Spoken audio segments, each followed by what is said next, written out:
नमस्कार बंधुगण मु हूँ आप प्रिय माधव। बंधुगण यही ऑडियो रे आमे जानिबा जे कि आमर स्पेशल नॉलेज आमको कहीं दरकार हुए। देखो बंधुगण दी प्रकार नॉलेज थाए जे कि गोटे हूँ जनरल नॉलेज एवं आउ गोटे हूँ स्पेशल नॉलेज। जनरल नॉलेज आपण माने पाई परिबे जेकोसी बही जनरल साइंस बही एवं न्यूज ये सब देखिकी आपण पाई परिबे जनरल नॉलेज। किंतु स्पेशल नॉलेज एक्स्ट्रा आपण मानक करिया पड़ियो जो क्षेत्र में आपण दक्षता हासिल करिसंती एवं जो क्षेत्र में आपण काम करुछंती सेही क्षेत्र में स्पेशल नॉलेज एवं स्पेशल कोर्स से विषय आगो बढ़िया करिकी आपण करि परिबे।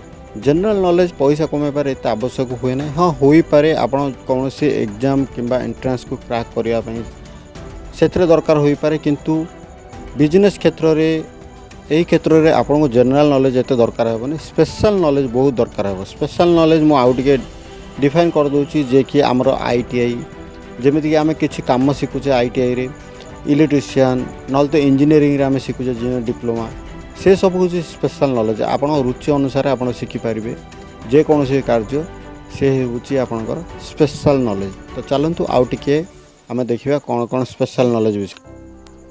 बंधुगण पैसा इनकम करिबारे आपणकर कॉमन सेंस मात्रा बहुत कम दरकार होता है। कॉमन सेंस एते अधिक मात्रा दरकार हो न था, किंतु हाँ आपण पई स्पेशल नॉलेज बहुत दरकार होता है। जे कौन क्षेत्र में आप काम करुँचे से स्पेशल नॉलेज सेवा बहुत जरूर अटे। अधिक मात्रा जदि पैसा इनकम करने चाहती कारण आपण पाखरे जेते मात्रा स्पेशल नॉलेज अधिक रहिबो सेते मात्रा आपण दुनिया ठारू यूनिक हेबे एवं सही क्षेत्र में बहुत भल काम करिए आपण अन्य ठारू, जहाँ फल कि आपण को अधिक इनकम भी अधिक पैसा भी पाई परिबे।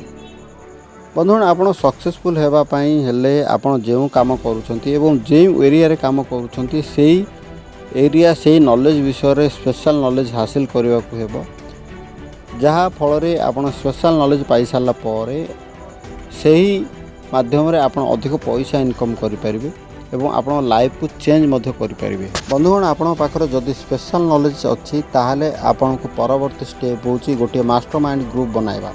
कारण यही ग्रुप रे आपणकर दक्षता अनुसार जो कार्य करुछंती एवं जो दक्षता अच्छी सही परी गोटे ग्रुप बनाइबा, जहाँ फल कि सही ग्रुप रे मेंबर माने आपण को सहायता करिवे, आपण गोल को पछ करिया पे आपण सहायता करिवे।